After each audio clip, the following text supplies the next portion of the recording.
স্বাগত মাছরাঙা নিউজ শোতে, সাথে আছি আমি মৌমিতা জান্নাত। এই আয়োজনে দিনের গুরুত্বপূর্ণ সংবাদের পাশাপাশি থাকবে রাজধানীর বাইরের আপডেট। এছাড়া থাকছে বাণিজ্য ও ক্রীড়া সহ আন্তর্জাতিক অঙ্গনের নানা খবর। প্রথমেই সারাদিনের নিউজ আপডেট। জুলাই শহীদদের আত্মত্যাগ এবং আহতদের অবদানকে স্মরণীয় করে রাখতে সরকার প্রতিশ্রুতিবদ্ধ বলে আশ্বস্ত করেছেন প্রধানমন্ত্রী তারেক রহমান। তিনি জানিয়েছেন, শহীদদের সর্বোচ্চ সম্মান ও স্বীকৃতি, আহতদের জীবনমান নিশ্চিত করতে এবং তাদের পূর্ণাঙ্গ পুনর্বাসন ও সহায়তা প্রদানে সরকার কাজ করে যাচ্ছে। রাজধানীর বাংলাদেশ চীন মৈত্রী সম্মেলন কেন্দ্রে জুলাই গণ অভ্যুত্থানের শহীদদের স্মরণে আয়োজিত জুলাই জাতীয় সম্মেলনে প্রধানমন্ত্রী এসব কথা বলেন। শহীদদের আত্মত্যাগকে স্মরণ করে তিনি বলেন, জুলাইয়ের গণ অভ্যুত্থানের শহীদ ও আহতদের যথাযথ মূল্যায়ন ও পুনর্বাসন করা সরকারের পবিত্র দায়িত্ব। জুলাই হত্যাকাণ্ডের বিচার এদেশের মাটিতে হবে উল্লেখ করে তারেক রহমান বলেন, বিচারের নামে কারো প্রতি যেন অবিচার না হয় এ বিষয়ে খেয়াল রাখতে হবে। প্রধানমন্ত্রী আরও বলেন, অভ্যুত্থানের মাধ্যমে 5 আগস্টের যে অর্জন তা একক কোনো ব্যক্তি বা দলের নয়, দেশের প্রতিটি গণতন্ত্রকামী মানুষের অর্জন। 5ই আগস্ট যে অর্জন আমরা করেছি, এই অর্জন কোনো একক ব্যক্তি, কোনো একক রাজনৈতিক দলের অর্জন নয়, বরং এই অর্জন গণতন্ত্রকামী প্রত্যেকটি শান্তিপ্রিয় মানুষের এটি অর্জন। অবশ্যই আমাদেরকে খেয়াল রাখতে হবে যে আইন অনুযায়ী, আইনে যে সকল নিয়ম করা হচ্ছে সবগুলো বজায় রেখে দরকার হলে আমরা একটু সময় নেব, কিন্তু যে অন্যায়কারী, যে হত্যাকারী, তার যাতে সঠিক বিচার হয়।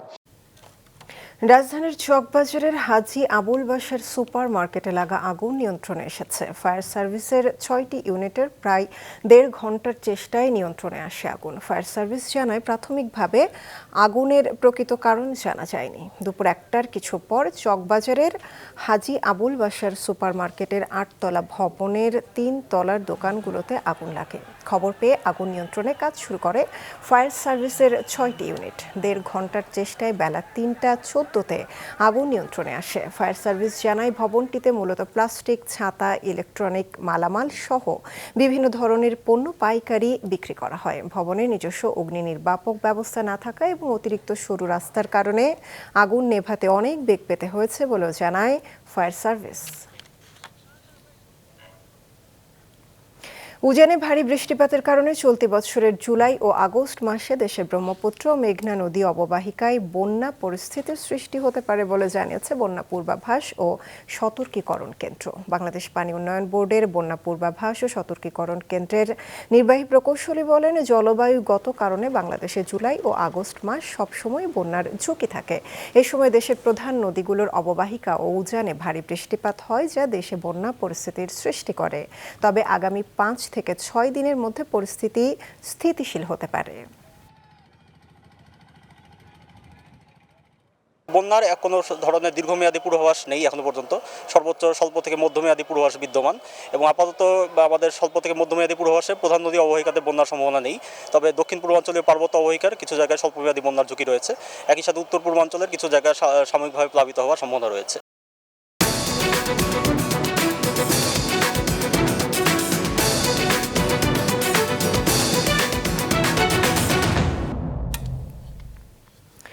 তেহরানের গ্র্যান্ড মুসাল্লা মসজিদে ইরানের প্রয়াত সর্বোচ্চ ধর্মীয় নেতা আয়াতুল্লাহ আলী খামেনির মরদেহ সর্বসাধারণের শ্রদ্ধা নিবেদনের জন্য রাখা হয়েছে। জাতীয় সংসদের স্পিকার হাফিজ উদ্দিন আহমদ ইরানের রাজধানী তেহরানে দেশটির প্রয়াত সর্বোচ্চ নেতা আয়াতুল্লাহ আলী খামেনির রাষ্ট্রীয় অন্ত্যেষ্টিক্রিয়ায় শ্রদ্ধা জানিয়েছেন। এছাড়া শ্রদ্ধা জানিয়েছে পাকিস্তান, ভারত, সৌদি আরবের প্রতিনিধিরা। মঙ্গলবার কোম শহরের জাম করান মসজিদে হবে দ্বিতীয় জানাজা। বুধবার খামেনির মরদেহ নেওয়া হবে ইরাকের নাজাফে। এরপর কারবালায় খলিফা আলীর সমাধিস্থলে আনুষ্ঠানিকতা পালন শেষে আবার ইরানে ফিরিয়ে আনা হবে। বৃহস্পতিবার নিজ শহর মাশহাদে দাফন করা হবে খামেনিকে।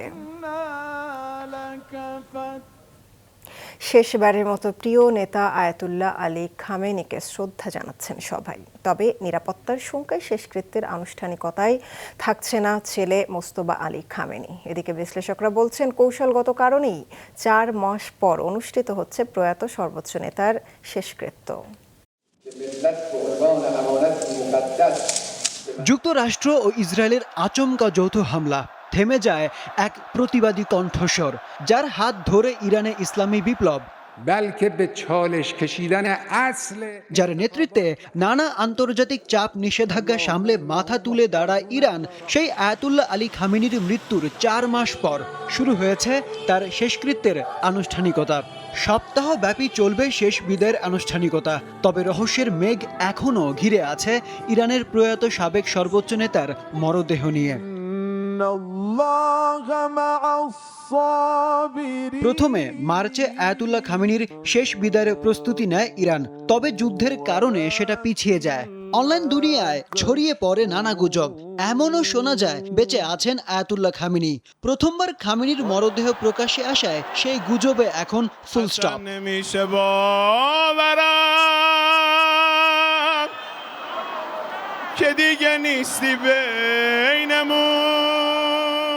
বিশ্লেষকরা বলছেন 28 ফেব্রুয়ারির সেই হামলায় এতটাই ক্ষতবিক্ষত হয়েছিল খামেনির মরদেহ, যা প্রকাশ্যে আনার মতো নয়। ছড়িয়ে যেতে পারত অভ্যন্তরীণ অস্থিরতাও। কোনো বিশ্লেষকদের মতে যুদ্ধের ময়দানে এটা ইরানের একটি কৌশলগত সিদ্ধান্ত। বাবার শেষকৃত্যে সশরীরে থাকতে পারছে না দেশটির তৃতীয় সর্বোচ্চ নেতা মোস্তফা আলী খামেনি। নিরাপত্তার শঙ্কায় এই সিদ্ধান্ত নেওয়া হয়েছে বলে জানায় বিশ্বের বেশ কিছু শীর্ষ গণমাধ্যম। বিশ্বের অন্তত 100টি দেশের প্রতিনিধি অংশ নিচ্ছেন এই আনুষ্ঠানিকতায়।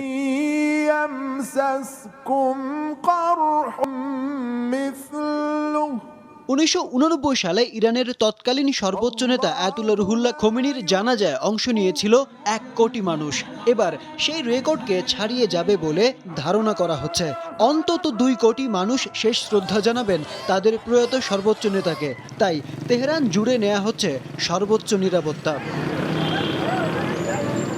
ইরানের কোম হয়ে প্রয়াত সর্বোচ্চ নেতাকে নেওয়া হবে ইরাকের নাজাফ ও কারবালায়। 9 জুলাই নিজ শহর মাশহাদে শাহিদ করা হবে ইতিহাসের অন্যতম শক্তিশালী নেতাকে। আরিফ উদ্দিন নবীন, মাছরাঙা, নিউজ শো।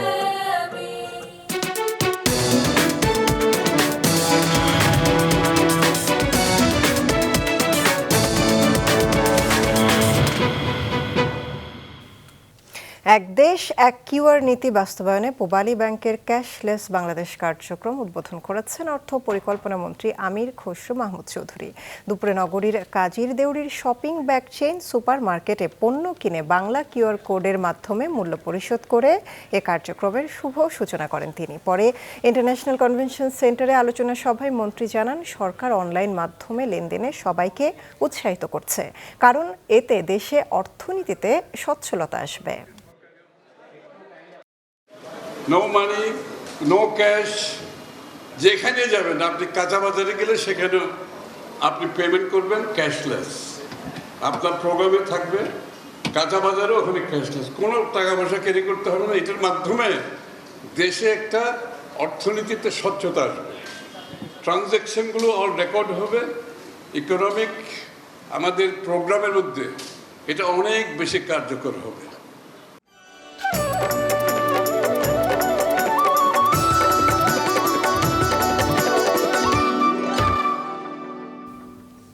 বাংলাদেশের ওটিটি অঙ্গনের অন্যতম বড় আয়োজন চরকি কার্নিভাল অনুষ্ঠিত হয়েছে। মাস্টার ক্লাস, সিনেমা ও ওটিটির ভবিষ্যৎ নিয়ে প্যানেল আলোচনার পাশাপাশি প্রদান করা হয় চরকি অ্যাওয়ার্ড। বিস্তারিত নিউজ শো প্রতিবেদনে। বর্ণময় রূপালী জগতে যে সৃষ্টিশীলতার দ্যুতি, তাতে বোধ হন দর্শক শ্রোতা। পর্দায় থাকা নায়ক নায়িকা কিংবা জনপ্রিয় নির্মাতাদের হয়তো চেনেন দর্শকরা, কিন্তু একটি চলচ্চিত্র, নাটক কিংবা ওয়েব সিরিজ সফল হবার পেছনে থাকা সিনেমাটোগ্রাফার, ভিডিও এডিটর, মেকআপ শিল্পী, কস্টিউম ডিজাইনার, সাউন্ড ইঞ্জিনিয়ার, আবহ সঙ্গীত কিংবা শিল্প নির্দেশকদের কথা জানেই না অনেকে। এবার সেই সব শিল্পীদের খবর জানাতে এবং তাদের অবদানকে স্বীকৃতি দিতে এগিয়ে এসেছে দর্শকপ্রিয় ওটিটি প্ল্যাটফর্ম চরকি। রাজধানীর একটি অভিজাত হোটেলে দ্বিতীয়বারের মতো চরকি আয়োজন করে কার্নিভাল ও চরকি অ্যাওয়ার্ড অনুষ্ঠান। সেখানে 2023 এবং 2024 সালের ওয়েব সিরিজ ও ওয়েব চলচ্চিত্রের সব কুশীলবদের 23টি ক্যাটাগরিতে পুরস্কৃত করা হলো গত সন্ধ্যায়। সমালোচক ও দর্শক ভোট এই দুটি বিভাগে দেয়া হয় এই সম্মাননা। তবে আয়োজনের শুরুতেই সদ্য প্রয়াত কারিনা কায়সারকে দেয়া হয় বিশেষ সম্মাননা। শুভ সন্ধ্যা সবাইকে। চরকির প্রধান নির্বাহী কর্মকর্তা জানান, অল্প সময়ে চরকি পৌঁছে গেছে বিশ্বের 3 কোটি গ্রাহকদের কাছে। চরকি এখন পর্যন্ত শুরু থেকে এখন পর্যন্ত 1 বিলিয়ন মিনিট স্ট্রিমিং হয়েছে। এখন 179টা দেশে চরকি ডিস্ট্রিবিউশন হয় এবং এখান থেকে বিভিন্ন মানুষ চরকি দেখে, দর্শকরা দেখে, আপনাদের কন্টেন্ট উপভোগ করে। 2023 সালে দেশের ওটিটি প্ল্যাটফর্মে সমালোচকদের বিচারে সেরা চলচ্চিত্র 2 দিনের দুনিয়া, সেরা ওয়েব সিরিজ গুটি, সেরা চলচ্চিত্র পরিচালক রায়হান রাফি, সেরা ওয়েব সিরিজ নির্মাতা শঙ্খ দাশগুপ্ত, সেরা চলচ্চিত্রাভিনেতা আফরান নিশো, সেরা চলচ্চিত্রাভিনেত্রী নাজিয়া হক অর্ষা, সেরা ওয়েব সিরিজ অভিনেতা নাসরুদ্দিন খান, সেরা ওয়েব সিরিজ অভিনেত্রী আজমেরি হক বাঁধন। 2023 সালে জনপ্রিয় বিভাগে সেরা চলচ্চিত্র সুড়ঙ্গ, সেরা ওয়েব সিরিজ মাই শেলফ অ্যালেন স্বপন, সেরা চলচ্চিত্রাভিনেতা আরিফিন শুভ, সেরা ওয়েব সিরিজ অভিনেতা নাসিরুদ্দিন খান, সেরা চলচ্চিত্রাভিনেত্রী আফসান আরা বিন্দু, সেরা ওয়েব সিরিজ অভিনেত্রী সাবিলা নূর। 2024 সালে দেশের ওটিটি প্ল্যাটফর্মে সমালোচকদের বিচারে সেরা চলচ্চিত্র পরিচালক রবিউল আলম রবি, সেরা ওয়েব সিরিজ নির্মাতা মোহাম্মদ তাওকির ইসলাম, সেরা চলচ্চিত্রাভিনেতা প্রীতম হাসান, সেরা চলচ্চিত্রাভিনেত্রী মেহজাবিন, সেরা ওয়েব সিরিজ অভিনেতা SF নাইম, সেরা ওয়েব সিরিজ অভিনেত্রী জিন্নাত আরা। 2024 সালে জনপ্রিয় বিভাগে সেরা চলচ্চিত্র কাছের মানুষ দূরে থুইয়া, সেরা ওয়েব সিরিজ আধুনিক বাংলা হোটেল, সেরা চলচ্চিত্রাভিনেতা শাকিব খান, সেরা ওয়েব সিরিজ অভিনেতা মোশাররফ করিম, সেরা চলচ্চিত্রাভিনেত্রী নাবিলা, সেরা ওয়েব সিরিজ অভিনেত্রী জয়া আহসান।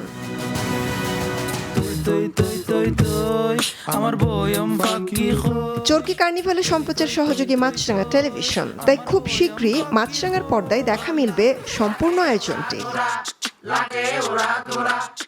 মৌমিতা জান্নাত, মাছরাঙা নিউজ শো। বর্ষার সৌন্দর্য, বাঙালির সংস্কৃতি আর ঐতিহ্যকে এক সুতোয় গেঁথে দিনব্যাপী অনুষ্ঠিত হলো স্পাহানী মির্জাপুর বর্ষা যাপন। গান, নৃত্য, আবৃত্তি, গ্রামীণ ঐতিহ্য আর বাঙালি খাবারের আয়োজনে মুখর ছিল পুরো অনুষ্ঠান। বিস্তারিত জানাচ্ছেন মারুফা কামাল। আষাঢ়ের বর্ষণ আর বাংলার চিরচেনা সংস্কৃতির রঙে সেজে উঠেছে বাংলাদেশ শিল্পকলা একাডেমির জাতীয় নাট্যশালা প্রাঙ্গণ। দিনব্যাপী ইস্পাহানী মির্জাপুর বর্ষা যাপন আয়োজনে সকাল থেকেই ছিল দর্শনার্থীদের স্বতঃস্ফূর্ত উপস্থিতি।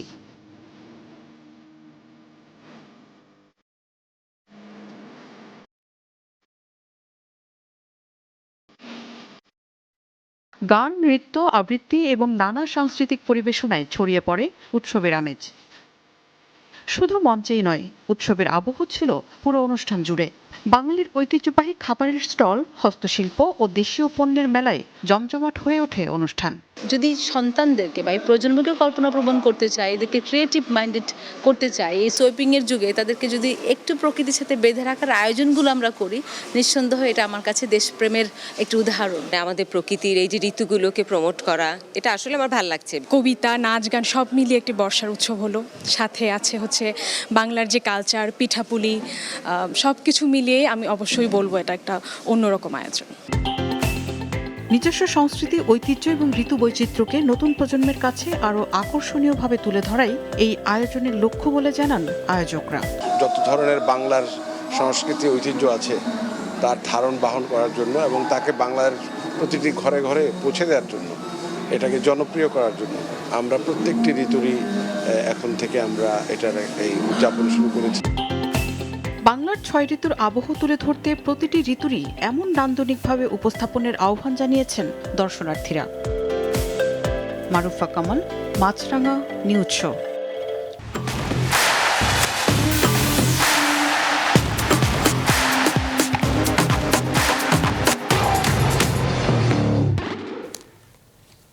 কেপ ভার্দেকে হারিয়ে শেষ 16 নিশ্চিত করেছে আর্জেন্টিনা। তবে আফ্রিকান দেশটির খেলা মুগ্ধ করেছে সবাইকে।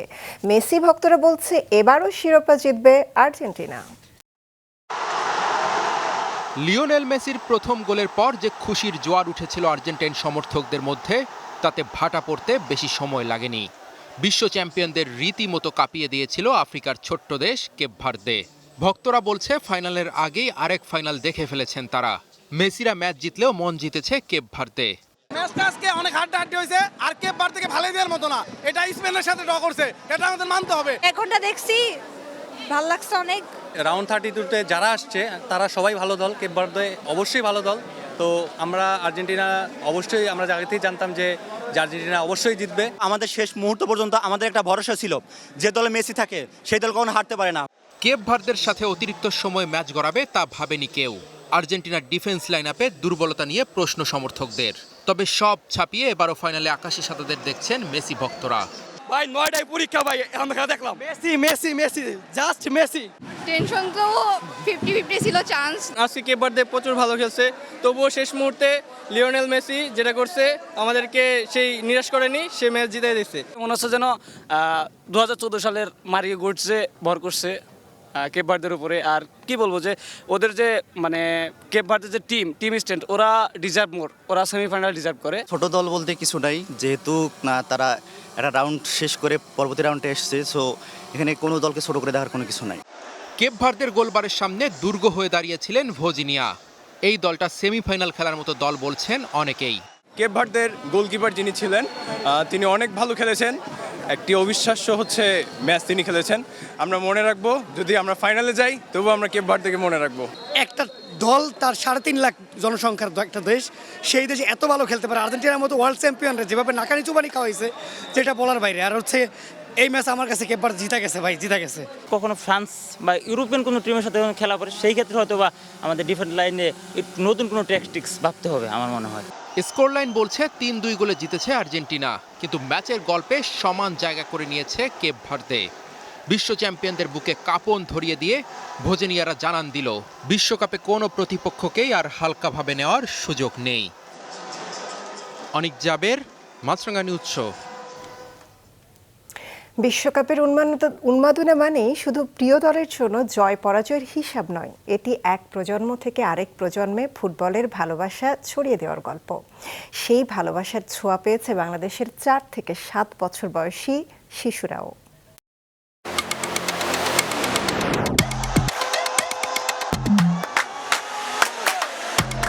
ফুটবল বিশ্বকাপের আসল সৌন্দর্য শুধু স্টেডিয়ামের গ্যালারি নয়, তা ছড়িয়ে পড়ে হাজার হাজার কিলোমিটার দূরের বিভিন্ন দেশের মানুষের মধ্যেও। তবে বাংলাদেশের সেই উৎসবের রং একটু বেশি গাঢ়, যে রঙে এবার রঙিন বাংলাদেশের খুদের সমর্থকরাও। কারো বয়স 4, কারো 5 বা 6, যে বয়সটা কেবলই বুঝতে শেখার কিংবা চিনতে পারার, সে বয়সেই তারা চিনে ফেলেছে মেসি, নেইমার, ক্রিস্টিয়ানো রোনালদোদের। তাই তো তারা গায়ে জড়িয়েছে প্রিয় দলের জার্সি, আকাশি সাদা, হলুদ অথবা লাল সবুজ। খুদে এই শিশুরা একত্রিত হয়েছিল পুরান ঢাকার স্বামীবাগের ফিফা গলিতে। সারিবদ্ধভাবে দাঁড়িয়ে বলে একটি শটের জন্য অপেক্ষা তাদের, যে শটে নেই কোনো কৃত্রিমত্তা, আছে শুধু শেখার চেষ্টা ও গোল উদযাপনের আনন্দ। জয় পরাজয়ের হিসেবের চেয়ে এখানে অনেক বড় আনন্দ বল নিয়ে অংশ নেয়া। আমি বাবার সঙ্গে খেলা দেখি, মেসিকে পছন্দ করি, আমি ব্রাজিলকে পছন্দ করি আর নেইমারকে পছন্দ করি। পর্তুগালকে ভালোবাসি, রোনালদোকে আমি পছন্দ করি। আমি বাবার সাথে বসে আর্জেন্টিনা খেলা দেখি, এই জন্য আমার মেসি পছন্দ।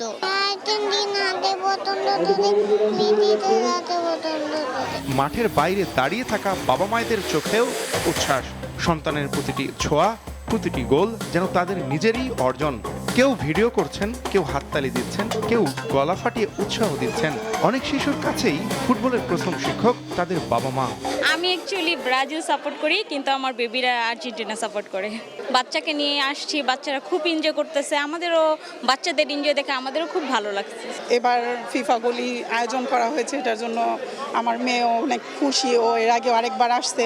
বাচ্চাদের নিয়ে একটা বড় খেলার প্ল্যাটফর্ম দিল, আমি খুবই আনন্দিত। আমি সেই বেলিডোর থেকে এসেছি শুধু আমার দুটো বাচ্চাদেরকে নিয়ে খেলার জন্য। বড় খেলা করছে, আমাদের দেখতে ভালো লাগতেছে আমাদের মহল্লায়। টেলিভিশনের পর্দায় দেখা সেই মেসি, নেইমার, রোনালদোই তাদের মধ্যে জাগিয়েছে ফুটবলের প্রতি ভালোবাসা। আসমল মুস্তাকিন, মাছরাঙ্গা, নিউজ শো। দর্শক, এই ছিল নিউজ শোর আজকের আয়োজনে। আমাদের পরবর্তী সংবাদ সন্ধ্যা 7টায় দেখার আমন্ত্রণ রইল।